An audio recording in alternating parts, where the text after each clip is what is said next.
إن الحمد لله نحمده ونستعينه ونستغفره ونعوذ بالله من شرور أنفسنا ومن سيئات أعمالنا. من يهده الله فلا مضل له ومن يضلل فلا هادي له، وأشهد أن لا إله إلا الله وحده لا شريك له، وأشهد أن محمدا عبده ورسوله صلى الله عليه وعلى آله وأصحابه وأزواجه ومن تبعهم بإحسان إلى يوم الدين، وسلم تسليما كثيرا. يا أيها الذين آمنوا اتقوا الله حق تقاته ولا تموتن إلا وأنتم مسلمون. أما بعد. All praise is due to Allah, we praise Him abundantly.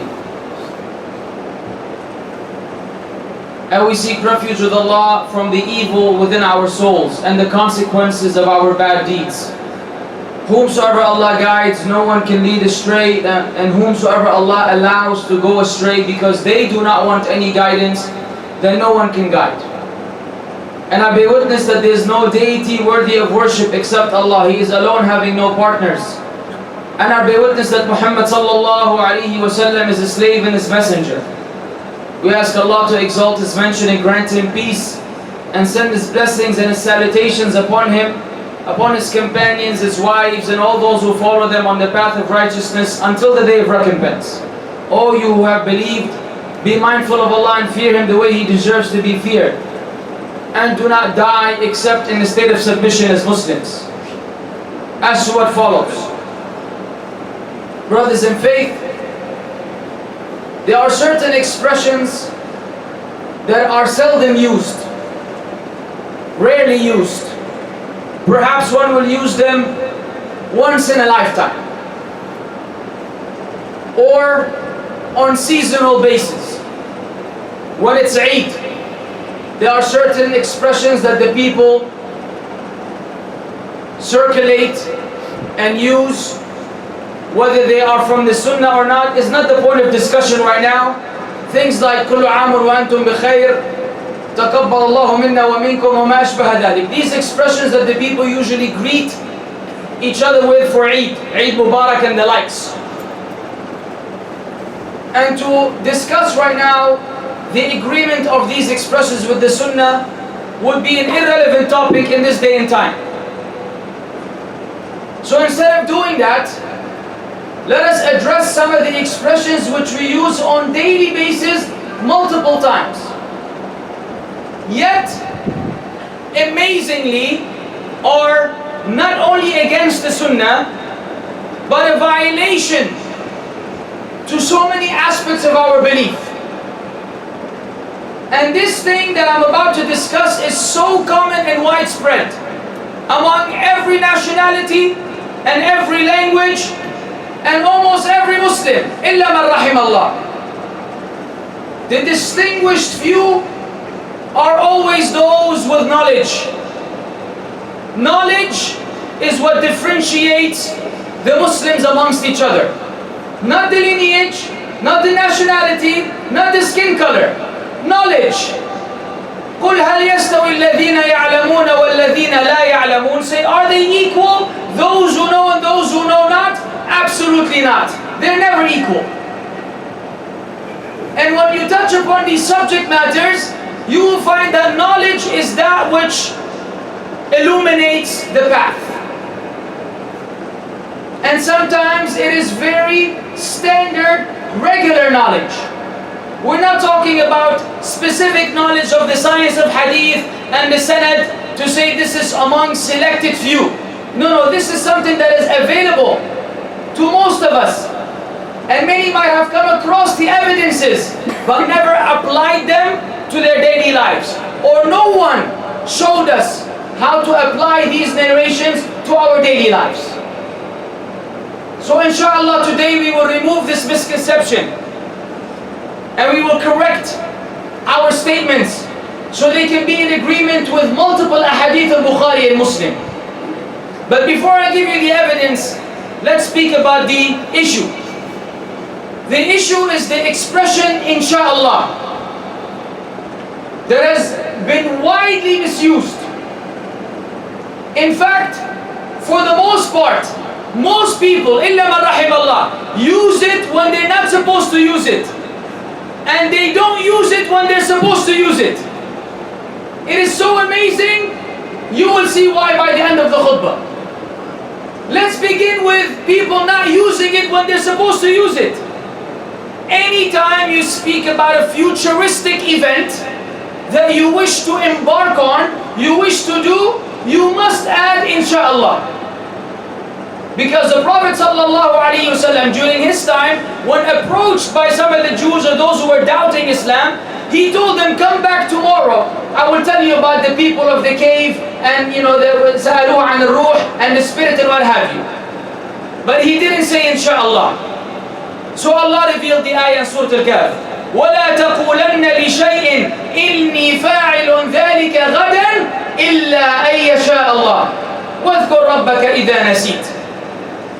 Don't say regarding anything that I will do this tomorrow, unless you have the idea and you say inshallah. It doesn't have to be only for tomorrow, so if next week it's fine. This is the common usage. Ghadan could refer to anything in the future from this second onwards. 10 seconds from now is the future. So people will say many sentences. Tomorrow I will travel to Riyadh, then I will stay there for a couple of nights, then I will go to Dammam, then I will travel there, I'll come back, and inshallah is never said anywhere at any point in that statement. But this is what we're supposed to say, because this has to do with the future. So this is something that we need to be mindful of. Our religion is about mindfulness and heedlessness. The mindful people apply the most basic sunnah and they get immense reward for them. And the heedless people miss out on the most basic sunnah and miss out on great reward. It's the same thing with saying Bismillah before you eat. How long does it take for one of us to train himself that I will not start eating until I say Bismillah? Many people don't think. When there's one bite left in the meal, oh, Bismillah fi awwalihi wa akhirih. Jazakallah khair, once a week, once a month, every time you eat, ya Shaykh, have mercy on yourself. Learn how to say Bismillah every time and forget occasionally, because we're all forgetful.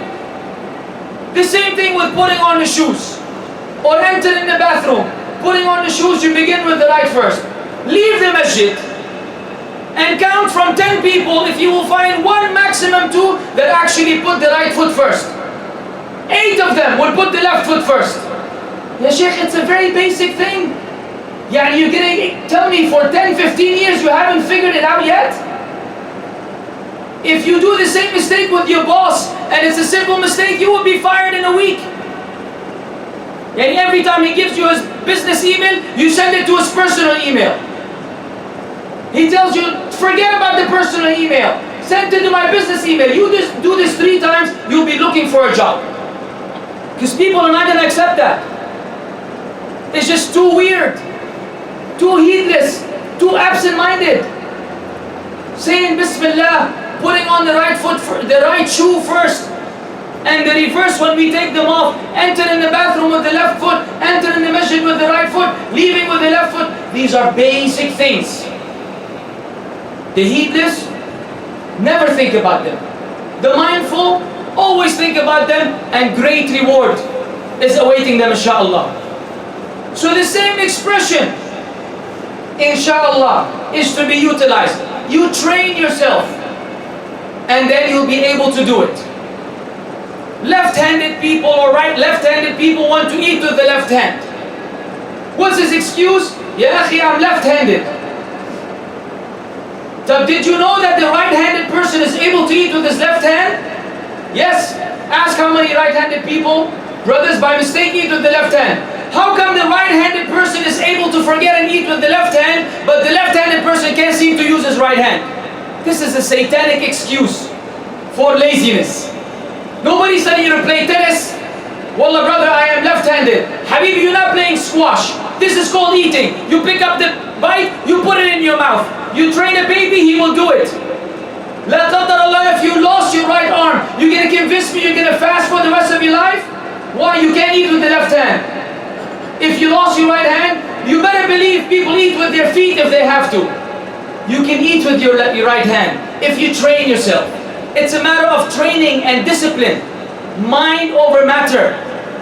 But laziness accompanied with satanic whispers, we just want to do things the easy way. Not acceptable. Inshallah is the easiest thing to say. You train yourself, you will find yourself saying it all the time. But that would lead us to the second part of this discussion. When you're not supposed to say inshallah, this is when you hear people say inshallah all the time. With the dua. May Allah accept your hajj, inshallah. May Allah forgive you, inshallah. Allah yawafqa, inshallah. La. This is when you're going directly against the hadith. Hadith of Anas and hadith of Abu Hurairah, and is narrated by others with different wordings. But listen to this hadith. The Prophet sallallahu alayhi wa sallam said, لا يقولن أحدكم اللهم اغفر لي إن شئت اللهم ارحمني إن شئت ليعزم في المسألة فإن الله صانع ما شاء لا مكره له. None of you should say, oh Allah forgive me if you will.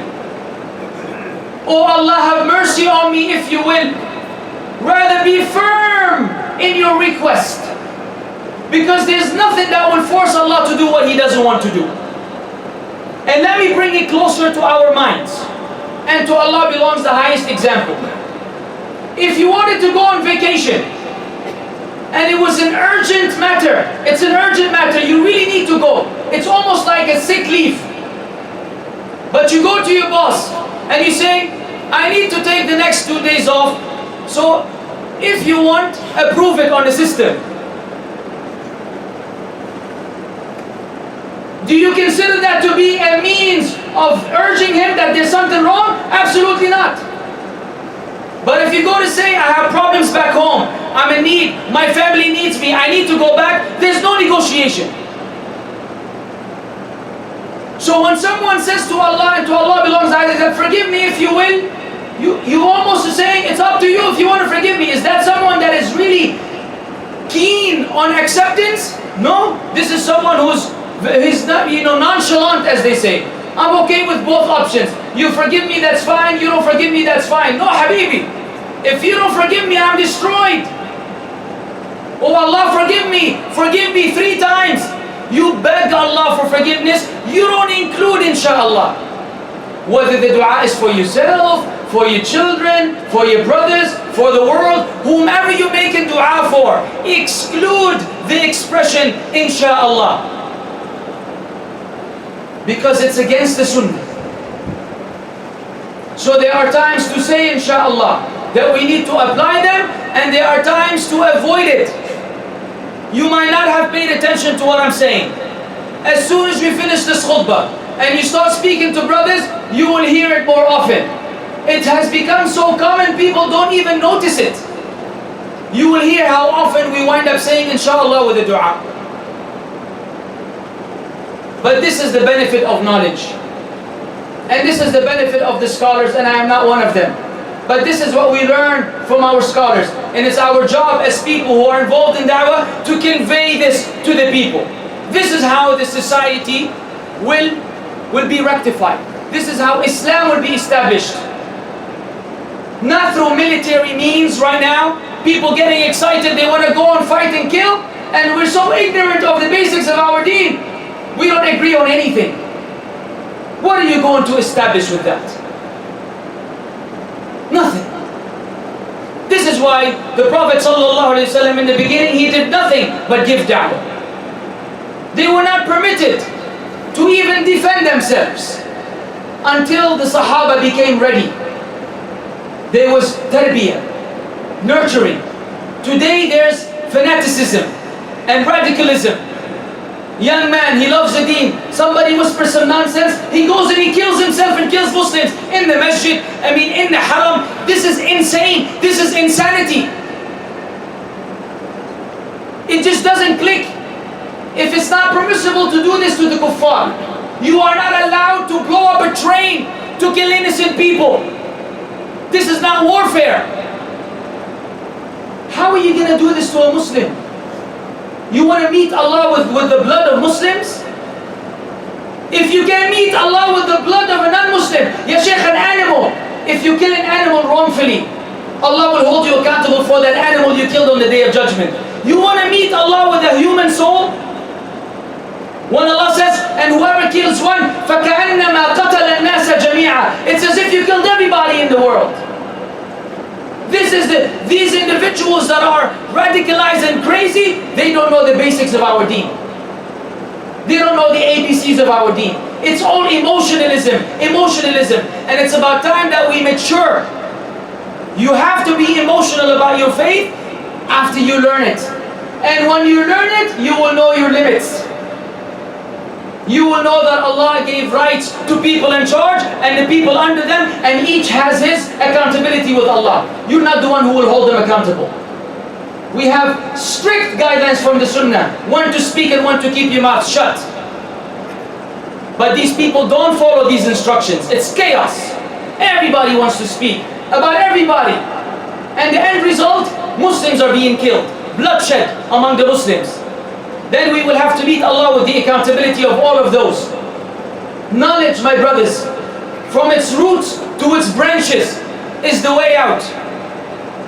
We must dedicate time to learn our deen, so that we can protect ourselves in the time of fitan.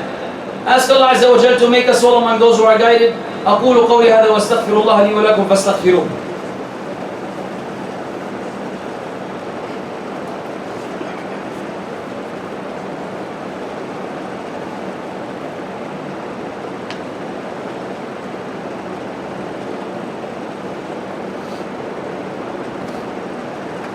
الحمد لله رب العالمين وصلى الله وسلم على نبينا محمد وعلى آله وصحبه ومن تبعهم بإحسان إلى يوم الدين.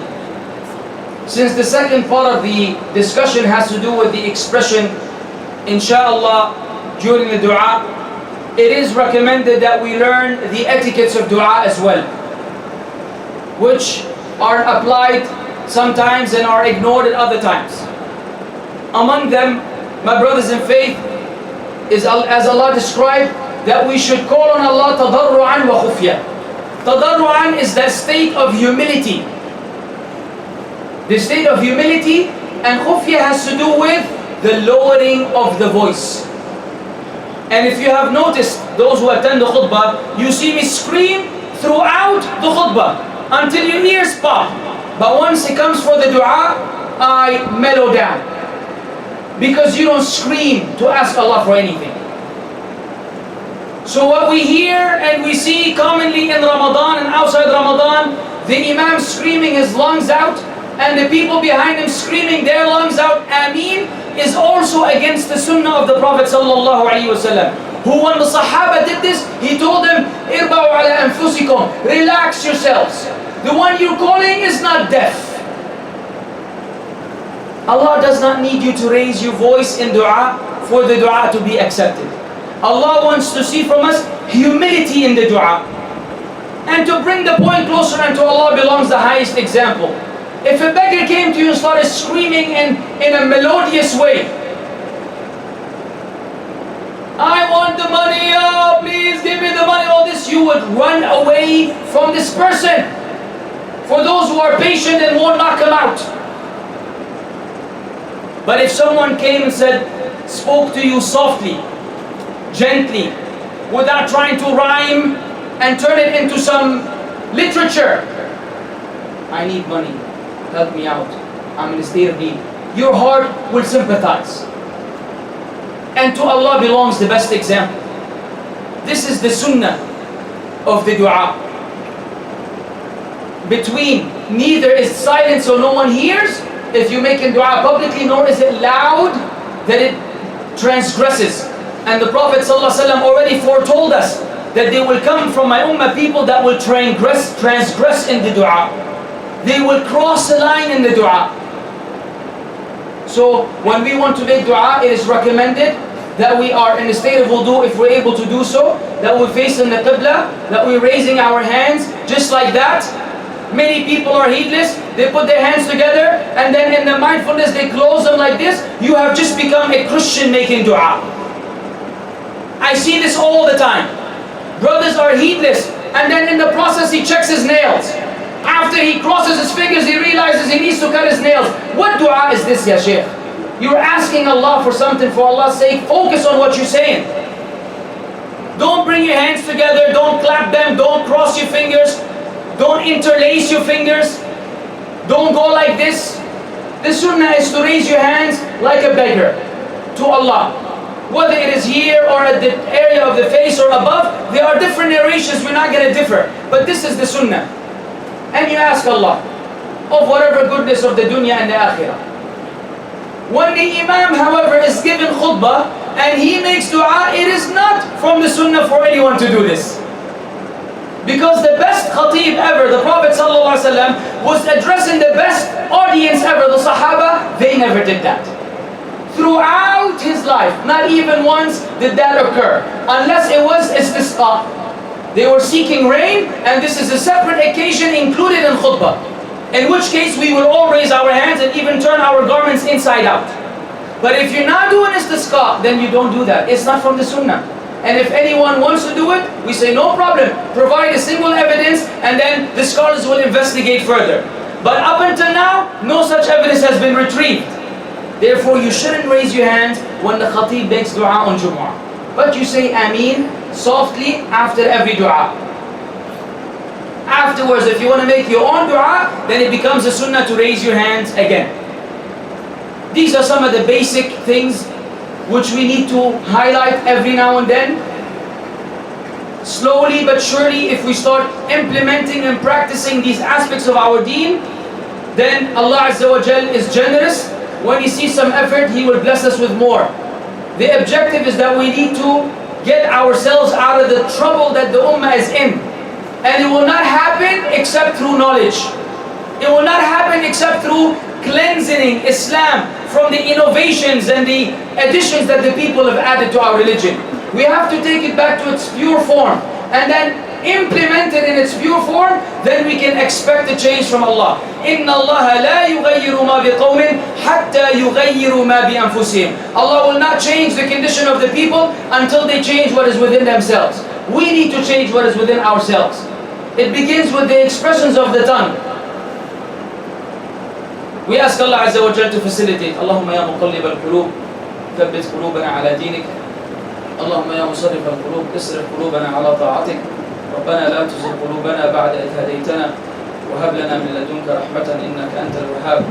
ربنا آتنا في الدنيا حسنة وفي الآخرة حسنة وقنا عذاب النار وصل اللهم وسلم على النبي المختار.